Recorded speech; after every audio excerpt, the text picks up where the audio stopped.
Hey y'all, and welcome back to another video by UmbrasDarkness. In today's video, you guys, I want to go ahead and talk about policies, the order you should be leveling them up, where your priorities should be, and where you can make some easy mistakes. If you've watched some of my earlier videos, I did tell you guys to push Dragon Tails, which is going to be how you get prestige. A couple of key points about Dragon Tails is that at level 51, you do start to see T5s being utilized inside of the marches. So level 51, we got some T5s. Level 50, even here, we don't have any T5s. They're just creatures, happens every 5 levels. And then here, we're still utilizing T4s. Now, even myself, where I have one T5 unlocked, my research is really high. I still had to have my troop size significantly higher in order to beat those levels, especially at 3-star.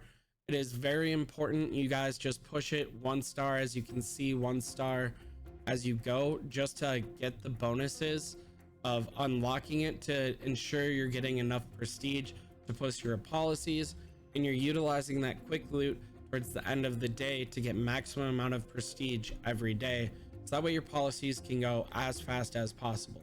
Another key note, if you noticed, is that at level 51 you start to see 5 hero formations, and even at level 50 against those creatures you see a 4-man formation. So definitely the farther you push up, you're going to need more heroes, which the easiest way to do that is by doing your policies properly.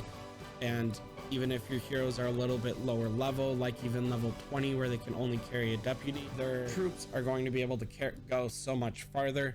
And unlike season 1, you start off needing 3 formations. And then if we look at level 20, 3 creatures, 3 formations required. But then if we look at level 21, it swaps to that 4 formations, and T4s are here. So definitely need to start prioritizing leveling up enough heroes and enough troops in order to be able to continuously push Dragon Tails. You do want to try and reach level 55 by the first 14 days, I believe is what the challenge is. And those are the key milestones. So level 1, 3 troops, level 21, 4 troops, and level 51, you need 5 troops, and T5s are utilized. Again, it's totally okay if your Dragon Tails has 2 stars, even 1 star. All you're looking for is getting those prestiges in order to push your policies as fast as possible.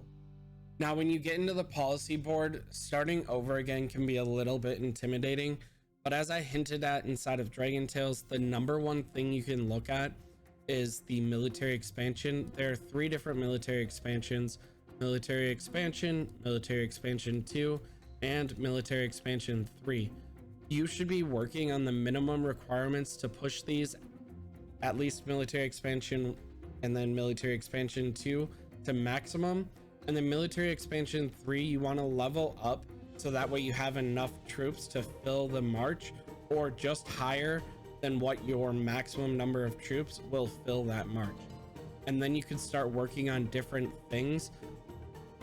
The least important policies are the improved barracks and unhindered. The secondary least important policies is the production rate. However, the order of production rate would be mana, iron, forest, and gold that I would level them up. You will need them either level 10 or 15. I believe it's level 10 to upgrade this at some point. So you will be forced to upgrade them, and that's totally fine. I will be focusing on military expansion 3 until it gets maxed. However, the amount of prestige that I needed was so high that I don't want to keep my prestige queue doing nothing. So I went ahead and started a small level 1. Now, when you don't have enough prestige, you can either work on your elixir healing if you're at a point of war, which we are not, but pass 1 opens and we know we'll be fighting inside of zone 1 passes being opened. So I've worked on these a little bit. These ones do take 20,000 to unlock, so it's a hefty investment, but it's just an unlock. There's no time required for it. And every time that you see a healing, you can either do resource healing or free healing. You definitely want to be utilizing free healing, aka elixir production. Even whales and mega whales will struggle with resource healing if that's all they utilize. Now, if they have maximum elixir healing because of their troop count right when they start the season, then of course they're going to pick up this resource healing.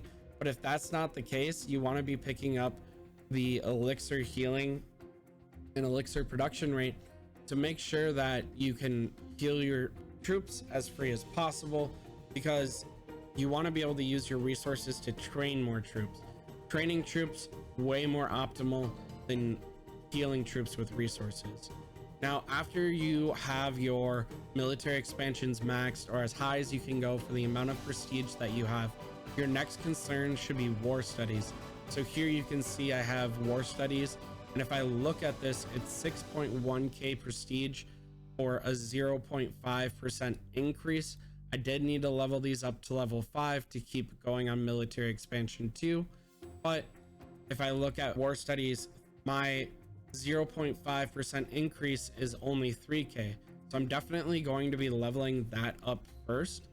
Now, once I get to a point where this is 6.1k or higher, I will start working on targeted tactics to level 5 in order to bring this up, and then I'll be balancing in between war studies and war studies 2 to get those as high as possible until I have enough prestige to get military expansion 3 up another level.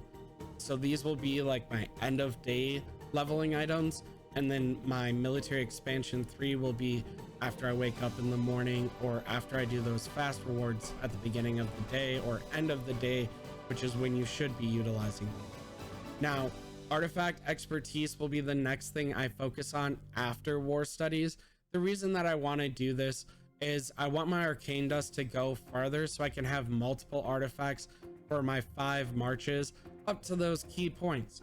Every 10 levels is when you unlock the next star and the next star value. However, your heroes unlocking their abilities is significantly more important.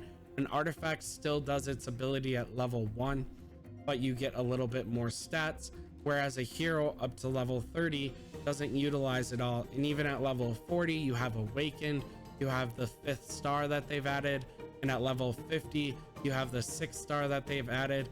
However, you're not necessarily going to get a 6th star. It's very expensive to get, and even whales will struggle to get a 6th star on multiple heroes, and is definitely better to get multiple 5 stars over 6 stars. But I digress. We're going back to talking about policies.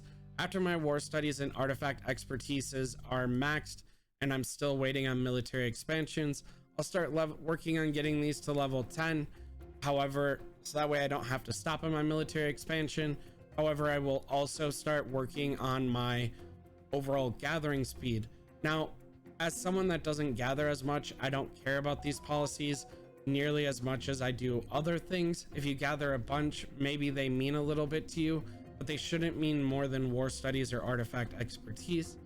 But in a point of war where I might have people hitting my gatherers, I want to be able to send out and gather in an hour, things like that, where I'm online the entire time and can recall if I see someone going after my gathering nodes. Then whenever I don't have enough for military expansion, I'll be looking at my medical supplies, right? My healthcare reform, my medicine stockpiles, and I will be looking, okay, this adds 0.2% for 7.3k prestige.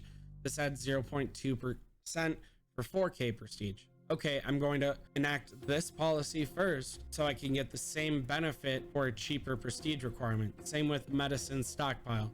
This is 6k for 4,000 increase, and this is 4,000 increase for 5.7k. So I'm actually going to enact the other one first because it's 6k for only 300 more prestige, which mathematically means it's better bang for buck. More elixir production, flat rate for the amount of prestige being required, and I will balance that all the way up. After that, the last thing you should invest in, and I mean everything should be maxed, is the improved barricades and unhindered barricades. A barricade by itself is there, it's a part of the game, but you risk standing out in the open to build it, and if they're destroying it, you risk they're standing out in the open, so it's an easy thing to target. Definitely not something that I feel should be invested into, and you only really need level 1 barricades to get the same idea as increasing the max level of barricades, as that just increases the durability. It doesn't slow down flying units with flying commanders because they ignore the collision rules, so definitely not something I'm super impressed with. And that's kind of where policies stand, so hopefully that helps you guys out. Container expansion, also useless. Would level it up maybe as like with improved barricades, but not something I'm going to focus on at all, because the amount of troops that I can hold will go up with my military expansion and my war stuff. All right, you guys, thank you so much. Hopefully this video helped you guys out. As always, a huge shout out to my Patreon. Thank you so much for your continuous love and support and taking care of me as I swap games. I enjoy the fact that I have Patreons DMing me, thanking me for this content, showing them a game that's cheaper, better. There's some exciting updates going out that I'll definitely be making a video about next.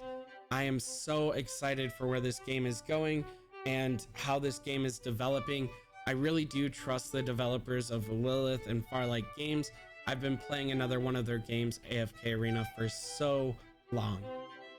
Otherwise, y'all, you know how we do it when we do it over here. You can catch me down in the YouTube comments. I do try to respond to as many as possible, but I do get a limited number of push notifications.